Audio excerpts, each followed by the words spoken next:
Hello my ninjas. आज का हमारा जो मिशन है वो है हमारा प्रिज्म। फोकस करेंगे, जो भी हम प्रिज्म में बता रहे हैं उसको कॉपी पेन लेकर नोट करते जाइए। जो फॉर्मूलाज आप लिखने वाले हैं उन फॉर्मूलाज को याद करना है और साथ में कंडीशंस को भी ध्यान में रखना है कि किस किस कंडीशन पे हम कौन से फॉर्मूलाज को अप्लाई करने वाले हैं। आई थिंक सबको मेरा बात समझ में आ गया होगा। तो पूरा फोकस के साथ कॉपी पेन में लिखते जाना है। पैरेलली सुनना है, पैरेलली लिखना है। ध्यान दीजिए, हम बात कर रहे हैं सर प्रिज्म का। प्रिज्म में सबसे पहला चीज आपको ध्यान रखना है कि सर एंगल ऑफ प्रिज्म किसे कहते हैं। सर ये वाला जो एंगल है इसे हम क्या कहते हैं? आपका एंगल ऑफ प्रिज्म। इसे डिनोट किससे करते हैं? हम डिनोट करते हैं आपका ए से। दूसरा चीज आपको ध्यान रखना है कि अगर इस प्रिज्म पे कोई रे आ रहा है उसे हम कहेंगे आपका इंसिडेंट रे। ये आपका नॉर्मल है और नॉर्मल इस सरफेस पे हमेशा 90 डिग्री पे रहता है। ये जो एंगल है ये आपका एंगल ऑफ इंसिडेंस है। रे जब गया आपका डेंसर मीडियम से रेयरर मीडियम में, then it move towards the normal. ये आपका रिफ्रैक्टेड रे है जो इधर गया। अब ध्यान रखना है मेरा बेटा, जाना इसको सीधा था। ये ग्रीन कलर का लाइट क्या बता रहा है? ये ग्रीन कलर का लाइन बता रहा है कि जो इंसिडेंट रे है उसको जाना सीधा था। फर्स्ट रिफ्रैक्शन में वो बेंड हो गया, सेकंड रिफ्रैक्शन पे वो और बेंड हो गया। अगर इसको हम पीछे की तरफ इमेजिनरी लाइन ड्रॉ करते हैं तो यह समझ में आता है कि जाना उसे सीधा था, फाइनली इतना बेंड हुआ। कितना बेंड हुआ उसे ही हम क्या कहते हैं? आपका angle of deviation. I think आपको इतना समझ में आ गया। रे जा रहा था सीधा, जाना उससे यहां था, घूम करके पहुंच यहां गया। पीछे अगर एक्सटेंड करते देख, जाना सीधा था, बेंड इधर हुआ। कितना एंगल बेंड हुआ है उसे हम कहते हैं angle of deviation. I think आपको समझ में आ गया होगा। अब हम लोग चलते हैं कि इसको कौन कौन से फॉर्मूलाज इसमें इस्तेमाल करने हैं। प्रिज्म के अंदर सबसे पहला हमें यह देखना है कि दो बेसिक कंडीशंस आते हैं। पैरेलली वैसे तीन आते हैं, पर हम देख रहे हैं कि एक आएगा आपका नॉर्मल, जिसमें हम नॉर्मल फॉर्मूलाज यूज करेंगे। तो हम फॉर्मूलाज कौन सा यूज करने वाले हैं? सर जो एंगल ऑफ प्रिज्म होता है वो R1 और R2 के सम के बराबर होता है। ये डेरिवेशंस के वक्त हम प्रूव कर चुके हैं। उसके बाद आपको इस कंडीशन को हमेशा याद रखना है, A equals to R1 plus R2। यानी ये जो एंगल होता है ये R1 और R2 के सम के क्या होता है? इक्वल होता है। ध्यान रखना मेरी बात का। दूसरा हम बात करते हैं कि सर ये जो डेविएशन था ना, रे सीधा जा रहा था, बेंड नीचे मारा, कितना बेंडिंग आया वो बताता है। उसका फॉर्मूला हमको क्या याद रखना? बड़ा बेसिक सा सिंपल सा फॉर्मूला है। वो याद रखना है sir I plus E minus A। I plus E minus A। I कहने का मतलब एंगल ऑफ इंसिडेंस, E कहने का मतलब एंगल ऑफ इमर्जेंस, A कहने का मतलब हो गया आपका एंगल ऑफ प्रिज्म। कई बार इस A को रिफ्रैक्टिंग एंगल भी बोला जाता है। इसे भी ध्यान रखना है, सवाल पढ़ते समय याद रखिए। उसके बाद हम बात कर रहे हैं कि जो डेविएशन है उसका एक ऐसा फॉर्मूला जिसके अंदर आपका रिफ्रैक्टिव इंडेक्स भी हो। तो delta equals to A bracket mu minus 1। ये तीन फॉर्मूलाज कंठस्थ कर लीजिए, एकदम गले में फंसा होना चाहिए सबके। उसके बाद हम बोलते हैं, अगर हमने कंडीशन लगा दिया मिनिमम डेविएशन का, अगर लगा है, अगर सवाल में कहीं सुनने को आ जाए, कहीं सवाल आपने देखा for minimum deviation, for the condition of minimum deviation, या फिर प्रिज्म एट मिनिमम डेविएशन, कहीं ये मिनिमम डेविएशन शब्द सबसे पहले आपको ध्यान में रखना, अंडरलाइन कर लीजिए सवाल पढ़ते। मिनिमम डेविएशन मतलब इधर के सारे फॉर्मूलाज को आप भूल जाना है, इधर का फॉर्मूला सारा उठा लेना अपना दिमाग में, और इधर में जो भी फॉर्मूलाज हैं सब इन्हीं फॉर्मूलाज के ऊपर फर्दर डिराइव्ड है। अब देखिए कैसे हो रहा है। हम बात करेंगे मिनिमम डेविएशन के अंदर, जब कंडीशन आता है मिनिमम डेविएशन का, तब उसमें प्रिज्म के अंदर आपका जो एंगल ऑफ इंसिडेंस होगा वो आपका एंगल ऑफ इमर्जेंस के हमेशा बराबर देखा जाता है। अगर आपका पहला तो याद रखिए, I किसके बराबर हो जाता है? E के बराबर हो जाता है। कब? मिनिमम डेविएशन के केस में। दूसरा, जो हमारा R1 है और जो R2 है ये दोनों एंगल बराबर हो जाते हैं। किस केस में? मिनिमम डेविएशन के केस में। यानी ये लाइट रे जो इधर बेंड हुआ है ना, इसका डेविएशन बहुत कम होता, ये डेल्टा बहुत छोटा होता। तब क्या देखते? तब हम क्या देखते कि I E के बराबर होता और साथ में आपका R1 और R2 क्या होता, इक्वल होता। अगर ऐसा हो रहा है, देख अब ध्यान से, अगर R1 R2 के इक्वल, इस फॉर्मूला को ध्यान दे, अगर A equals to R1 plus R2 एक फॉर्मूला था, उसमें अगर हम वैल्यू पुट करते, R1 की जगह क्या पुट कर देंगे R, R2 की जगह क्या पुट कर देंगे R, तो R प्लस R कितना हो जाएगा 2R। तो A इक्वल्स टू 2R है, तो R इक्वल्स टू क्या हो जाएगा A/2, यानी कि आपका जो रिफ्रैक्टेड एंगल है वो एंगल ऑफ प्रिज्म का आधा हो जाएगा। किस केस में, हाँ सही बोले, किस केस में, आपका मिनिमम डेविएशन के केस में R यानी कि रिफ्रैक्टेड एंगल कितने के बराबर होता है, आपका एंगल ऑफ प्रिज्म का क्या हो जाता है मेरे बच्चों, हाफ हो जाता है। क्या सबको मेरी बात समझ में आ रही है, वेरी गुड, ध्यान देना है इधर में। पहला चीज आपने ये निकाल लिया, किसकी मदद से, किस फॉर्मूला की मदद से निकाला, A equals to R1 plus R2 की मदद से निकाला। उसके बाद हम देखते हैं कि मिनिमम डेविएशन के अंदर में एक और फॉर्मूला है जो हम डिराइव कर सकते हैं। इस फॉर्मूला को देखिए sir, delta equals to I plus E minus A। मैंने बोला जब मिनिमम डेविएशन होगा I और E क्या हो जाता है आपका, सेम। तो I और E अगर सेम है तो I प्लस I कितना हो जाएगा बेटा सर 2I, और माइनस क्या हो गया है A, यानी कि मिनिमम डेविएशन पे 2I माइनस A होता है, फॉर्मूला मत भूलिएगा। उसके बाद हम आपको बोलते हैं कि इसी फॉर्मूला को थोड़ा सा हम चेंज करते हैं, तो क्या बना सकते हैं सर, डेल्टा M इधर से माइनस A इधर आके क्या बना देगा प्लस A, इधर का 2 नीचे आ जाएगा, तो क्या हो जाएगा डेल्टा M प्लस A/2, किसके बराबर है, एंगल ऑफ इंसिडेंस के बराबर है। क्या कह दो, मेरा बात समझ में आ रहा है भाई, दिमाग के अंदर बात जा रहा है कि नहीं जा रहा है, वेरी गुड।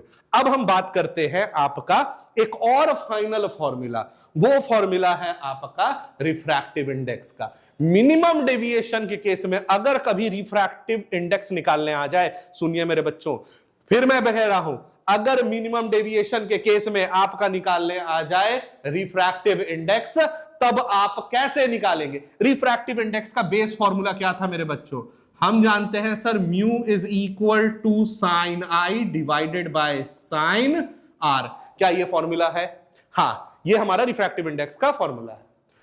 I की जगह पे क्या पुट करेंगे, डेल्टा M प्लस A/2, तो साइन I की जगह पुट कर दे डेल्टा M प्लस A/2, और R की जगह क्या पुट कर देंगे हम A/2, तो ये निकल के आ गया हमारा फॉर्मूला किसका, मिनिमम डेविएशन के केस में फॉर्मूला निकाला है हम लोगों ने म्यू के लिए, यानी रिफ्रैक्टिव इंडेक्स। एक और कंडीशन है, वो कंडीशन है आपका TIR, यानी कि टोटल इंटरनल रिफ्लेक्शन, यानी कि रे आया, प्रिज्म के अंदर गया, और जाने के बाद वो प्रिज्म से बाहर ही नहीं निकला, वो उसके अंदर ही ट्रैप होके रह गया। तो ऐसा टाइप का क्वेश्चन को सॉल्व करने के लिए हमें टोटल इंटरनल रिफ्लेक्शन के कंडीशंस वाले अपने जो लॉजिक्स हैं उसको ध्यान में रखना है। तो देखो हमने क्या ध्यान में रखा सर, TIR कब होगा, टोटल इंटरनल रिफ्लेक्शन तब होता है जब आपका एंगल ऑफ इंसिडेंस ग्रेटर होता है क्रिटिकल एंगल से।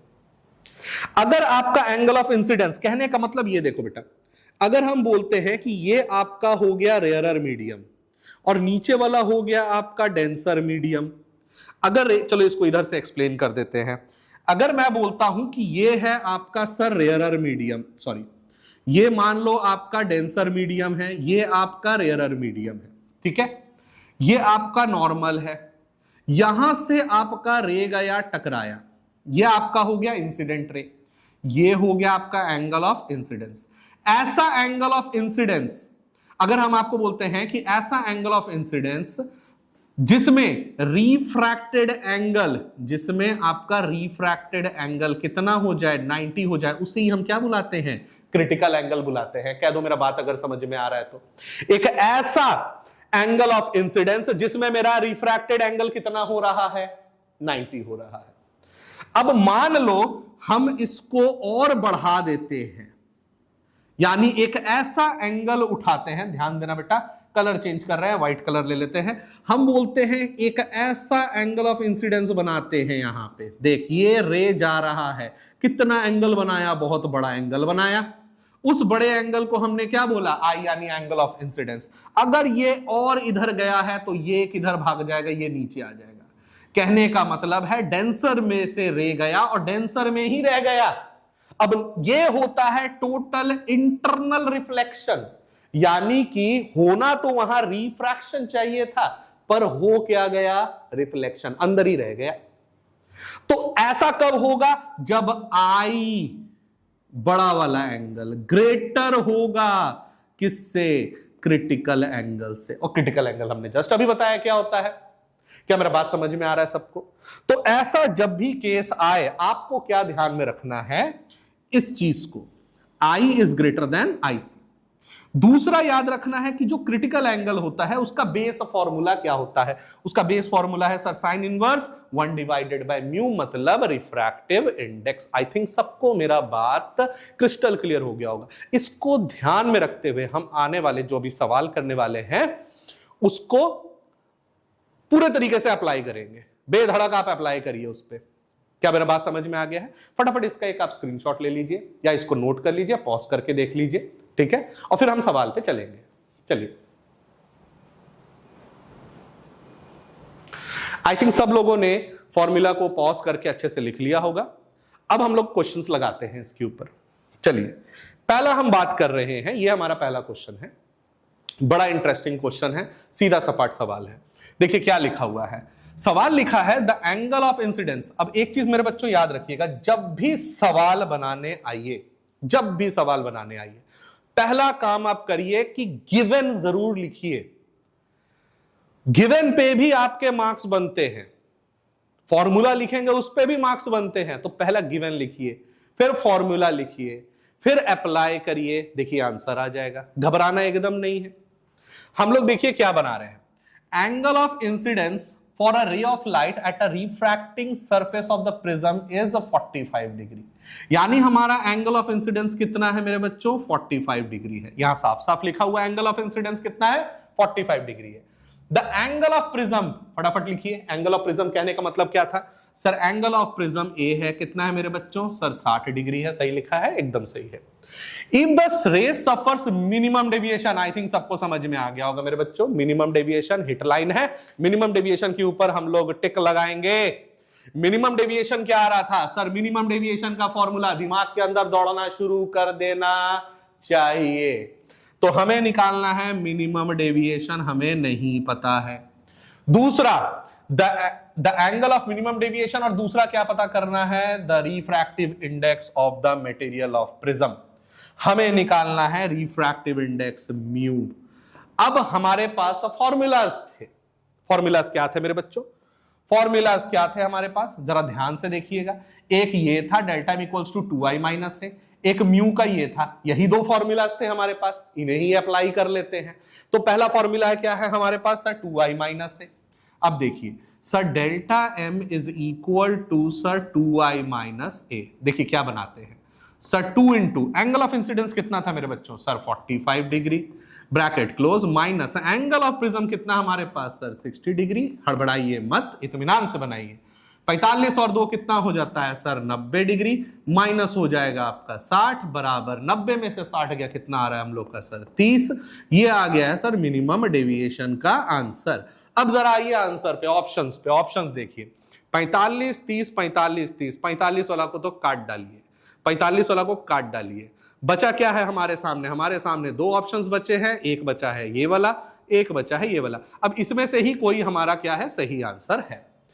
तो हम अब देखते हैं कि सर हमने डेल्टा एम निकाल लिया, अब हमें क्या निकालना है, म्यू। सर म्यू कैसे निकालेंगे सर, म्यू निकालने के लिए हम यहां पे क्या लिख रहे हैं, formula sir sine bracket sir delta M plus A बटा 2 whole divided by sine bracket A बटा 2। अब इसमें वैल्यू पुट कर लीजिए sir, mu is equal to sine bracket, delta m का वैल्यू कितना था हमारे पास सर, 30 प्लस ए का वैल्यू कितना था हमारे पास सर, 60 होल डिवाइडेड बाय नीचे कितना है 2, डिवीजन में कितना आ जाएगा हम लोग का, साइन ब्रैकेट ए का वैल्यू कितना था मेरा बेटा, 60 डिवाइडेड बाय 2।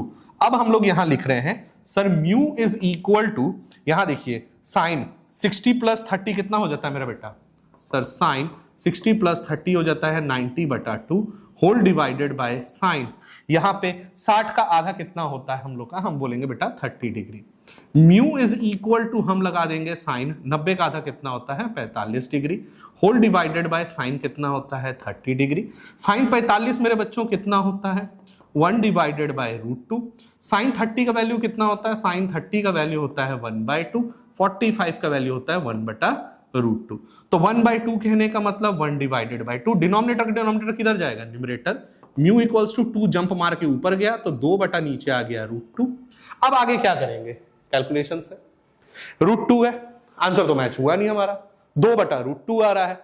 यहां पे कहीं 2 बटा √2 का सिस्टम ही नहीं है, तो हम लोग क्या करेंगे? अब इसको क्या करेंगे? रैशनलाइज कर देते हैं। कर दे rationalise. Mu is equal to हम बोलेंगे 2 डिवाइडेड बाय √2 इंटू √2 बटा √2। कर सकते हैं कि नहीं कर सकते हैं? कर दो कर्मकांड इस पे। आगे क्या कर देंगे हम लोग? म्यू इज इक्वल टू, ऊपर आ जाएगा सर 2√2 होल डिवाइडेड बाय नीचे √2 कितना हो जाएगा? 2। ऊपर भी दो नीचे भी दो, काट डाल दोनों को, काट दिए, कितना बचा sir? Mu is equal to √2। देख बेटा म्यू इक्वल्स टू √2 है कहीं? म्यू इक्वल्स टू √2 ये है सेकंड के लिए √2, 1/√2 है नहीं, काट डालो इसे, ये हमारा सही ऑप्शन है। 30√2 इज द करेक्ट ऑप्शन। क्या मेरा बात सबको समझ में आ गया है? फटाफट एक बार नोट डाउन कर लीजिए। हाँ जी मेरे बच्चों, आई थिंक सब लोगों ने इसको नोट डाउन कर लिया होगा बढ़िया तरीके से। अब हम लोग अगले सवाल की तरफ बढ़ते हैं। अगला सवाल हमारा क्या कह रहा है, इसको बड़ा ध्यान से देखिए। 2015 क्वेश्चन है, बड़ा जबरदस्त क्वेश्चन है। क्वेश्चन क्या कह रहा है एक बार देखिए। The refracting angle of the prism is a. Refracting angle of the prism मेरे बच्चों कहने का तात्पर्य क्या है? जब हम कहते हैं refracting angle of the prism, इसका कहने का मतलब हो गया है आपका एंगल ऑफ प्रिज्म। तो हम एंगल ऑफ प्रिज्म को क्या मान रखे हैं? ए मान रखे हैं। उसके बाद हम लोगों ने क्या बोला हुआ है? उसके बाद हम लोगों ने यहां पे बोला हुआ है the refractive index of the material of prism is cot a/2। हमने refractive index mu is equal to बोला है सर cot ब्रैकेट a/2। ये हमारा फॉर्मूला था, ये गिवन है, ये वाला कंडीशन गिवन है यहां पे। The angle of minimum deviation is, मेरे बेटा मिनिमम डेविएशन का फॉर्मूला क्या रटवाया था पीछे? जस्ट अभी याद करवाया है। मिनिमम डेविएशन का फॉर्मूला ऐसा जिसके अंदर आपका क्या आ रहा हो? Refractive index mu. हमें यहां पे बताना है the angle of minimum deviation, आपको डेल्टा एम निकाल के दिखाना है, पर कंडीशन है कि उस डेल्टा एम के अंदर आपको म्यू का यूज करना है। तो ऐसा कोई फॉर्मूला हमने किया है? जस्ट कर रखा है पीछे। हमने क्या फॉर्मूला बताया था? बता मेरा बेटा। फॉर्मूला हमारे सामने था sir mu is equal to, बोलिएगा sir, sine bracket delta M plus A बटा 2 whole divided by sine bracket A बटा 2। कह दो ये वाला बात समझ में आया? म्यू की जगह क्या पुट करेंगे बेटा? म्यू की जगह पुट कर देंगे cot a/2। म्यू की जगह पुट कर देते हैं हम लोग सर cot ब्रैकेट a/2। किसके बराबर हो चुका है मेरा बेटा? Sine bracket delta M plus A बटा 2 whole divided by sine bracket A बटा 2। cot को हम क्या लिखेंगे? कॉट को हम लिख सकते हैं cos bracket a/2 whole divided by sine bracket a/2 लिख सकते हैं इसको। हाँ जी बेटा लिख सकते हैं ना जी, cos बटा साइन होता है, तो साइन ब्रैकेट लिख देंगे हम लोग a/2। किसके बराबर हो जाएगा बेटा? Sine bracket delta M plus A बटा 2 whole divided by sine bracket a/2 लिख सकते हैं यहां पे a/2। चलिए अब ये साइन a/2 क्या हो गया जी? Cancel. Sine a/2 cancel, cut गया। बचा क्या यहाँ पे? बचा है हम लोग के पास सर cos ब्रैकेट a/2 किसके बराबर हो चुका है sir? Sine bracket delta M plus A, delta M plus A, sine delta M plus A whole divided by 2। अब इसको हम आगे फर्दर कैसे रिजॉल्व करेंगे? यहां तो मैथ्स लगेगा, दिमाग लगाइए मैथ पे।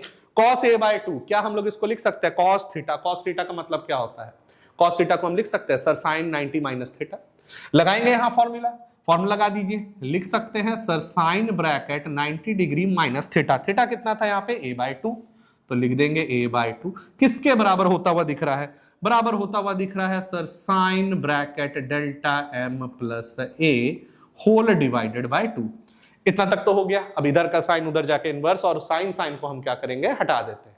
तो बचा क्या हमारे पास? बचा है यहाँ पे सर 90 डिग्री माइनस a/2 किसके बराबर हो जाएगा? Delta M plus a/2। इसको रिजॉल्व कर दीजिए, एलसीएम लेके कितना आ जाएगा सर? 180 डिग्री माइनस a/2 ए का हो गया। 180 डिग्री माइनस a बटा 2 किसके बराबर हो जाएगा हम लोग का sir delta m plus a बटा 2। दो और दो काट डालिए, बचा क्या हम लोग के पास 180 degree minus a is equal to delta m plus a। आया जी। अब क्या करेंगे, इधर का प्लस है इधर आके क्या कर देंगे माइनस, 180 डिग्री माइनस a, इधर का प्लस है इधर आके क्या हो जाएगा माइनस a, कुल बराबर कितना हो गया हम लोग का डेल्टा m।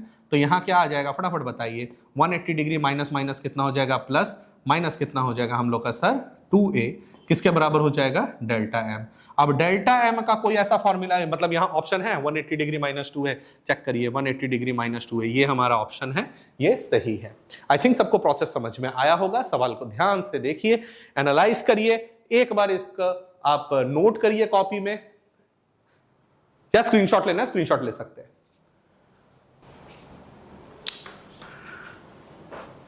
हाँ जी मेरे बच्चों, आई थिंक सब लोगों ने इस सवाल को ध्यान से कर लिया होगा। चलिए अब अगले सवाल के ऊपर हम लोग चलते हैं। अगला सवाल हमारा क्या है, अगला सवाल है beam of light consisting of a red green and blue colour. Very nice, बहुत अच्छा सवाल है ये वाला, 2015 का क्वेश्चन है, बड़ा अच्छा क्वेश्चन है। ये टाइप वाला, ये वाला क्वेश्चन पे आप स्टार लगा लीजिए, ऐसा टाइप का क्वेश्चन आने का संभावना हो सकता है। तो अपना इसके ऊपर ध्यान लगाएगा, इसको सॉल्व करने के बहुत तरीके हैं, पर ये बहुत लॉजिकली भी बन सकता है। देखिए कैसे बनेगा, आप इस पे ध्यान दीजिए। सवाल क्या कह रहा है, beam of light consisting of red green and blue colour. ठीक है, सवाल यहां पे बोल रहा है कि हमारे पास तीन कलर आ रहे हैं, ब्लू ग्रीन एंड रेड। ये तीनों कलर यहां पे अंदर गए। अब देखो ये नॉर्मल पे आ रहे हैं यहां से, तो पक्का ये सीधा सीधा पार हो जाएगा। यानी कहने का मतलब है कि अगर ये नॉर्मल पे लाई कर रहे हैं तो ये तो सीधा सीधा यहां जा रहा है, ये भी सीधा जा रहा है, ये भी सीधा जा रहा है। क्या मेरा बात समझ में आया? अब ये क्या होगा, रिफ्रैक्ट होगा। अब हो सकता, अच्छा इसका नॉर्मल कहां होगा, इसका नॉर्मल ये नॉर्मल है, ठीक है बेटा। अब हमें ये पता लगाना है कि कौन सा आपका जो कलर है रे ऑफ लाइट का वो अंदर रह जाएगा, कौन बाहर निकल जाएगा। चलिए टोटल इंटरनल रिफ्लेक्शन का लॉजिक लगाते हैं, ठीक है। ध्यान से सुनिएगा, हम बोले यहां पे हमारे पास ट्रायंगल है, ध्यान दीजिएगा बेटा, एक एक स्टेप बाय स्टेप समझिएगा, एक बार समझिए उसके बाद आप अपने हिसाब से बना सकते हैं। तो ध्यान से सुनिएगा, फास्ट फॉरवर्ड मत करिए, आराम से सुनिए। रे आया, अच्छा ये आपका 90 डिग्री है, तो हम बोलेंगे ये एंगल आपका कितना था 45 डिग्री, तो मेरा बेटा ये भी कितना हो जाएगा 45 डिग्री। क्या मेरा बात समझ में आया?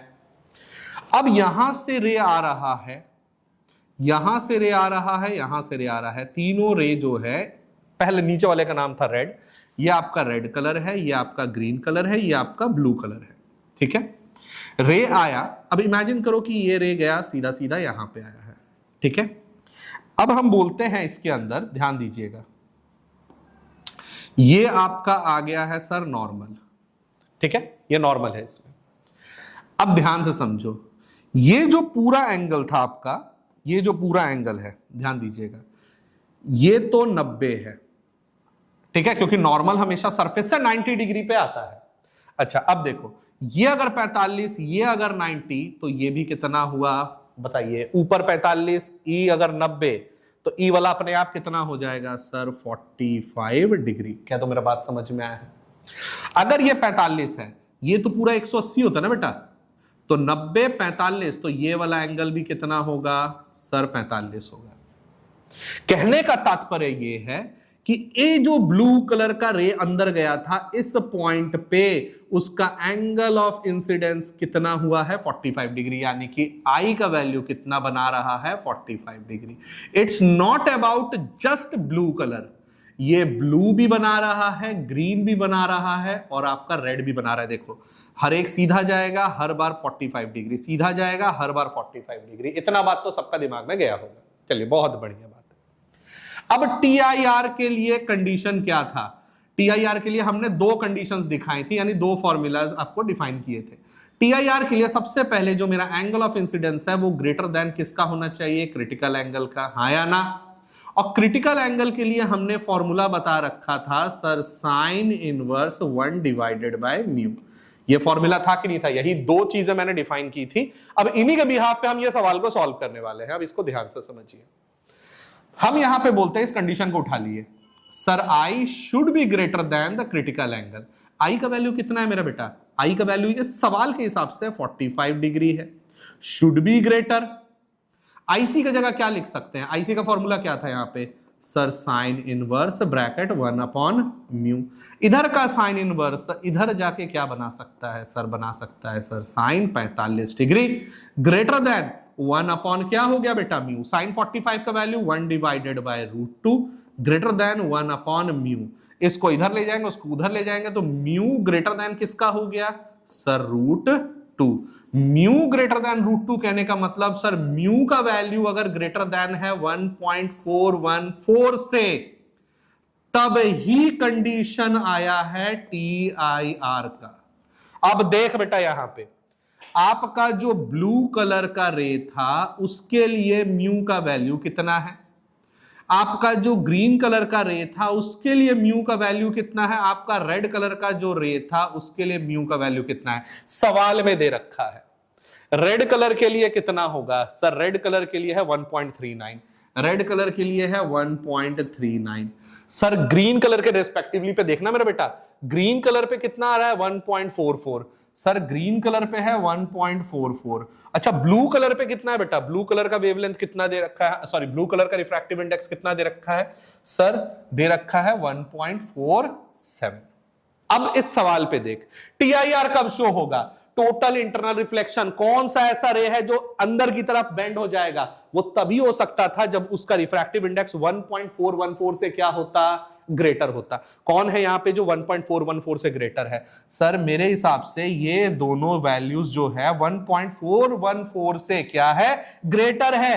कहने का मतलब आपका ये दोनों जो है ये शो करेगा आपका TIR। और कौन शो नहीं करेगा TIR? आपका रेड कलर जो है वो नहीं शो करेगा, यानी ये है आपका sir no total internal reflection. कहने का तात्पर्य ये जो ब्लू कलर था मेरा बेटा, ये जो ब्लू कलर था, ये ब्लू कलर गया ये अंदर की तरफ बेंड हो जाएगा। ये जो ग्रीन कलर है ये भी अंदर की तरफ बेंड हो जाएगा। ये जो रेड कलर है ये बाहर निकल जाएगा। क्या सबको मेरा बात समझ में आया कि नहीं आया? यानी ब्लू और ग्रीन अंदर रिफ्लेक्ट हो रहा है और रेड कलर जो है वो बाहर निकल जा रहा है। यही है आपका टोटल इंटरनल रिफ्लेक्शन का सवाल। जब भी एग्जाम में आए आप इसको इसी तरीके से हैंडल करेंगे। चलिए ऑप्शंस देख लीजिए। ऑप्शंस में हमारे सामने क्या दिख रहा है? The prism will separate all the 3 colours from one another. यहां तो लॉजिकल सवाल पूछ लिया है न्यूमेरिकल के हिसाब से। Separate all the 3 colours from one another, क्या तीनों को वो सेपरेट कर देगा? दूसरा, not separate all the 3 colours at all, यानी वो तीनों को वो सेपरेट नहीं करेगा। Separate the red colour part from the green and blue colour, यानी वो रेड कलर को सेपरेट कर देगा ग्रीन और ब्लू से। Separate the blue colour part from the red and green, क्या वो ब्लू को अलग कर रहा है? क्या यहां ब्लू अलग हुआ है? अलग कौन हुआ भाई? रेड अलग हुआ है। तो हम बोलेंगे सर ऑप्शन नंबर 3 करेक्ट है। Separate the red colour part from the green and blue colour, red colour separate हो गया है ब्लू और ग्रीन से। अगर ये न्यूमेरिकल टाइप में आता है तो आपके पास अच्छा खासा लॉजिक है बनाने के लिए। अगर ये लॉजिकल आता है तो आप इससे लॉजिकल जवाब भी दे सकते हैं। आई थिंक सबको ये वाला लॉजिक आपका अपना ये टॉपिक समझ में आया है। ये सवाल को इस तरीके से हम हैंडल करेंगे। प्लीज इसको एक बार नोट डाउन कर लीजिए। कोई भी अगर इसमें आपको डाउट है कमेंट पे आप जरूर मेंशन करिए कि सर ये सेक्शन को आप अगर और एक्सप्लेन कर देते तो हम इसके ऊपर एक और सेपरेट वीडियो बना के आपको दे देंगे पर्टिकुलर क्वेश्चन के ऊपर में। क्या सबको मेरा बात समझ में आ गया? क्या सबको मेरा बात समझ में आ गया है? चलिए इसको एक बार नोट कर लीजिए। Thank you. हाँ जी मेरे बच्चों, आई थिंक सब लोगों ने इस क्वेश्चन को पूरे तरीके से नोट डाउन कर लिया होगा। चलिए अब अगले सवाल के ऊपर आगे बढ़ते हैं। नेक्स्ट सवाल क्या कह रहा है हमारा? नेक्स्ट सवाल हमारा क्या कह रहा है जरा ध्यान से देखिएगा। नेक्स्ट क्वेश्चन है 2014 का क्वेश्चन है।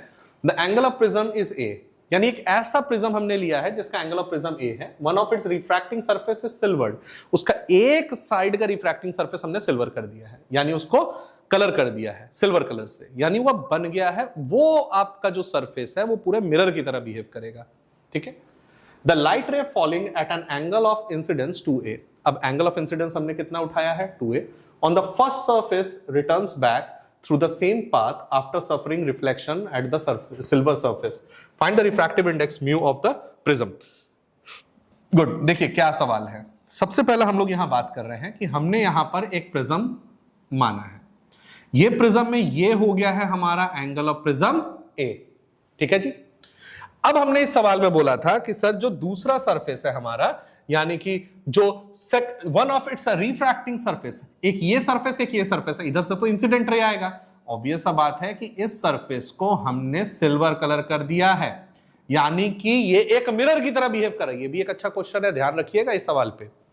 अब हम आपको बोल रहे हैं कि यहां पे आपका एक रे आया, इंसिडेंट हुआ, ये आपका क्या था मेरा बेटा, नॉर्मल, ये है आपका एंगल ऑफ इंसिडेंस जिसका वैल्यू कितना है आपका 2a, सवाल में दे रखा है एंगल ऑफ इंसिडेंस कितना है 2a। अब ये रे यहां से क्या होगा, बेंड होगा।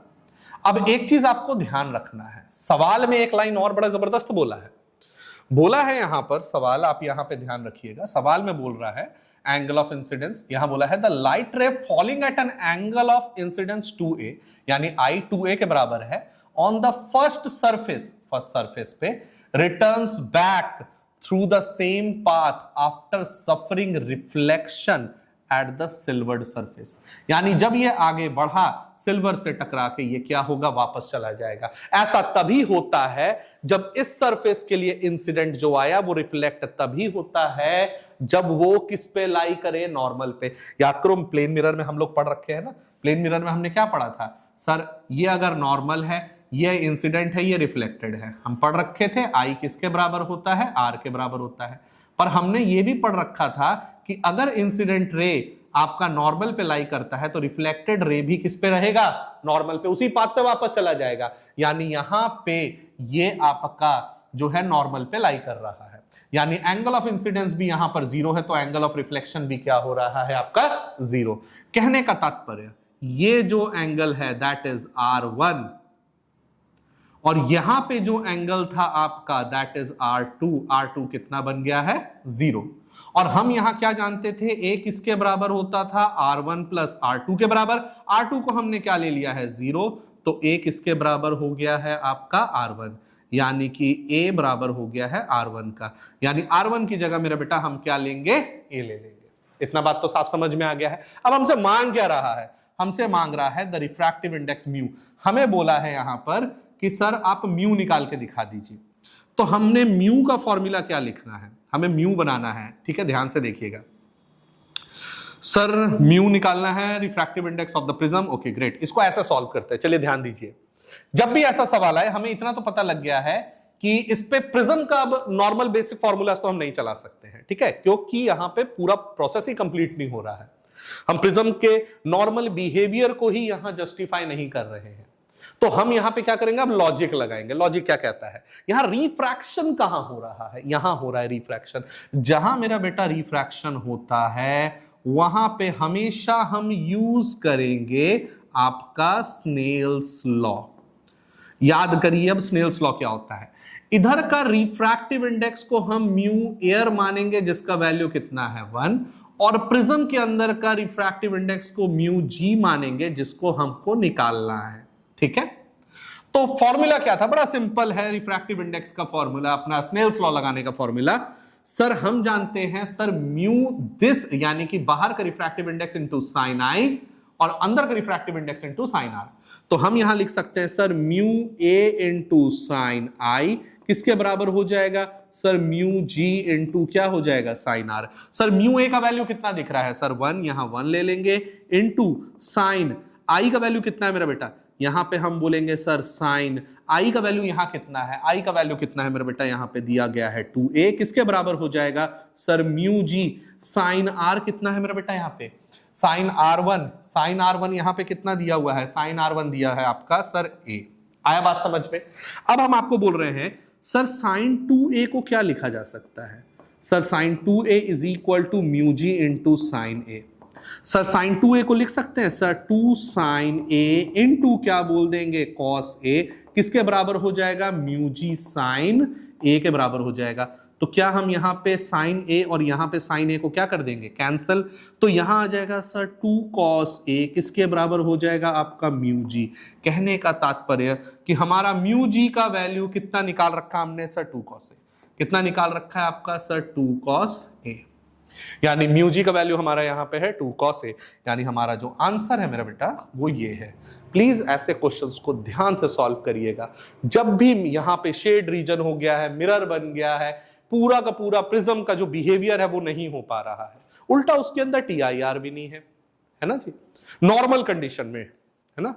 तो हम बोलेंगे यहां पर कि मिरर टाइप का अगर क्वेश्चन आ रहा है, आप उसके जिस पॉइंट पे रिफ्रैक्शन हो रहा है वहां स्नेल्स लॉ लगा दीजिए। सीधा सीधा सवाल है, सीधा सीधा इसका लॉजिक है। ऐसा करने से हमारा आंसर स्ट्रेट फॉरवर्ड आ जाएगा। इस टाइप के क्वेश्चन को ऐसे ही सॉल्व किया जाता है। क्या मेरा बात सबको समझ में आए? प्लीज एक बार इसको नोट डाउन कर लीजिए। Thank you. हाँ जी बच्चों, आई थिंक सब लोगों ने इस सवाल को अच्छे से एक बार देख लिया होगा, समझ लिया होगा। चलते हैं नेक्स्ट क्वेश्चन के ऊपर। चलिए ध्यान से देखिए नेक्स्ट क्वेश्चन क्या कह रहा है। नेक्स्ट क्वेश्चन जो है हमारा कह रहा है ray of light is incident at angle of incidence I, यानी कि हमने एक प्रिज्म लेना है। वो प्रिज्म कुछ इस तरह का है, ध्यान से देखिए। ये एक प्रिज्म हम लेंगे, इस प्रिज्म में ये हो गया हमारा एंगल ऑफ प्रिज्म, ठीक है। उस पे एक एंगल ऑफ इंसिडेंस क्या आ रहा है I, यहां एक रे आया, टकराया, ये है हमारा एंगल ऑफ प्रिज्म, सॉरी ये हमारा एंगल ऑफ इंसिडेंस, ठीक है।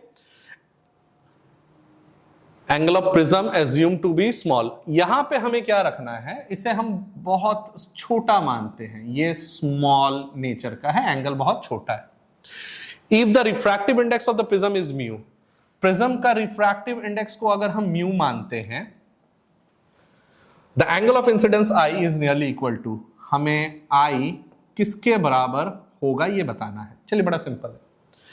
अब यहां पे एक चीज और है जो आपको ध्यान रखना है। यहां एक लाइन है, जो रिफ्रैक्टेड रे है वो emerges out normally from the opposite face.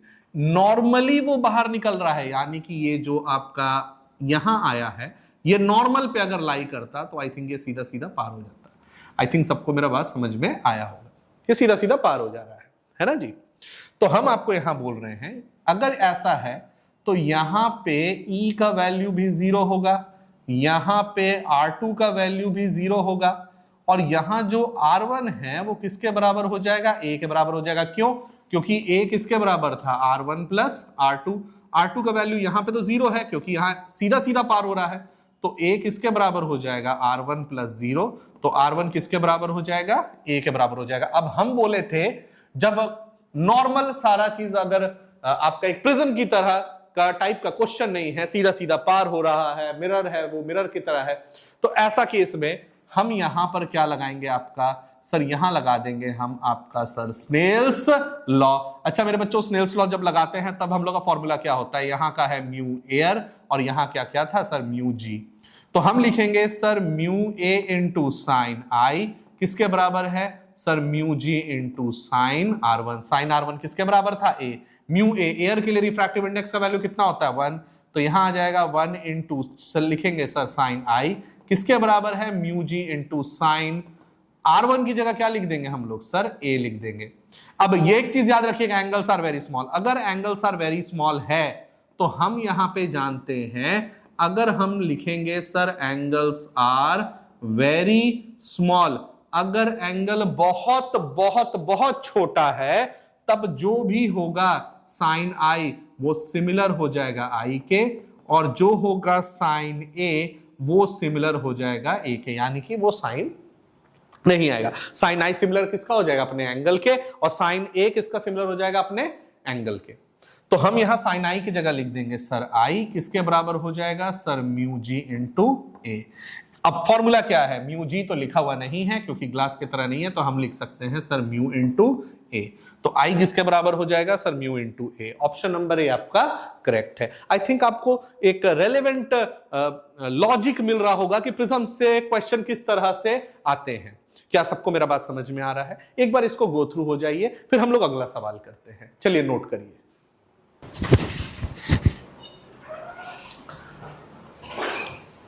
हाँ जी बच्चों, आई थिंक आप लोगों ने ये पूरे सॉल्यूशन को एक बार देख लिया होगा। ठीक है, ग्रेट। अब हम लोग चलते हैं अपने नेक्स्ट क्वेश्चन के ऊपर। नेक्स्ट क्वेश्चन क्या है हमारे सामने? ओके, 2012 का क्वेश्चन है, for the angle of minimum deviation of prism to be equal to its refracting angle. अब ध्यान से देखो एक चीज, for the angle of minimum deviation of a prism to be equal to its refracting angle. Minimum deviation का formula उठाना है, याद रखिएगा। और वहां पे कंडीशन क्या है हमारे सामने? सर सबसे बड़ा कंडीशन यहां पे दे रखा है हमारा, prism to be equal to its refracting angle, the angle of minimum deviation to be equal to its refracting angle. Okay great, यानी कि मिनिमम डेविएशन हम किसके बराबर है? रिफ्रैक्टिंग एंगल यानी एंगल ऑफ प्रिज्म के क्या है मेरे बच्चों? इक्वल है। ये सवाल में दे रखा है, पहला लाइन है, the prism must be made of material whose refractive index will be। आपको बताना है सर म्यू कितना होगा, आपको म्यू बताना है। और हमारे सामने ऑप्शंस क्या दिए हैं कि म्यू का वैल्यू किसके बीच में लाई करेगा? √2 से 1 के बीच में, 2 से √2 के बीच में, लेस देन होगा 1 या ग्रेटर देन होगा 2। ऐसा सवाल है, स्टेप बाय स्टेप लॉजिकल। चलिए सोचिए, ऐसा नया सवाल अगर एग्जाम में आए तो सोचेंगे किस तरह से। सबसे पहला चीज है कि सर सारा कहानी मिनिमम डेविएशन का चला दिया है और उसके अंदर म्यू पूछ रहा है। याद करिए, शुरू में बोल रखे हैं म्यू निकालना है मिनिमम डेविएशन के केस। फॉर्मूला कौन सा लगाएंगे मेरे बच्चों? सही दिमाग लगा रहे हैं, लगाइए। म्यू किसके बराबर था? सर म्यू बराबर था sir sine bracket delta m plus a by 2 whole divided by sine bracket a by 2। अब यहां पे हम बोल रहे हैं हमको म्यू निकालना है मेरे बेटा, और डेल्टा m सवाल में बोल रखा है a के बराबर है। सवाल में ही बोला हुआ है कि वो a के बराबर है, तो डेल्टा m की जगह a ले लेते हैं। तो mu is equal to sine bracket a plus a by 2 whole divided by sine bracket a by 2। ये a प्लस a कितना हो जाएगा बेटा? 2a हो जाएगा। म्यू किसके बराबर हो जाएगा? सर साइन, यहां लिखा जाएगा sir 2a whole divided by 2 divided by sine bracket a by 2। यहां से 2 और 2 मेरा बेटा क्या हो गया? कैंसल। म्यू किसके बराबर है? म्यू बराबर है हम लोग का sir sine a whole divided by यहां पे कितना है sir sine bracket a by 2। ये यहां तक निकला है, अभी तक तो कुछ भी नहीं निकला है। चलो देखते हैं इसका आगे स्टेप क्या उठा सकते हैं। सर साइन a है, साइन a को और क्या लिख सकते हैं मैथ्स में? Sir mu is equal to लिख सकते हैं sir 2 sine a by 2 into cos bracket a by 2। ये फॉर्मूला है मेरा बेटा, सिंपल मैथ्स का सिंपल फॉर्मूला है आपका, ठीक है। डिवाइडेड बाय आपका कितना दिया हुआ है sir sine bracket a by 2। अब हम लोग यहां पे काट देते हैं, कैंसिल कैंसिल हो जाता है। म्यू किसके बराबर हो जाएगा? म्यू बराबर हो जाएगा 2 कॉस ब्रैकेट a बाय 2। इतना निकल के आ गया मेरा बेटा, इतना आ गया है। अब हमें कंडीशंस ढूंढने हैं। सवाल में देखो, ऑप्शंस देखो, ऑप्शंस है greater than, less than, between √2 1, 2 से √2। हमें चेक करना है कि म्यू का वैल्यू क्या हो सकता है। अब सोचो जरा, इसी चीज को हम दो किस्म से सोचते हैं, ठीक है। यह सबसे इंपॉर्टेंट पार्ट है इस क्वेश्चन का। ए का यानी एंगल ऑफ प्रिज्म जो है, जो प्रिज्म है उसका जो एंगल है वो क्या हो सकता था?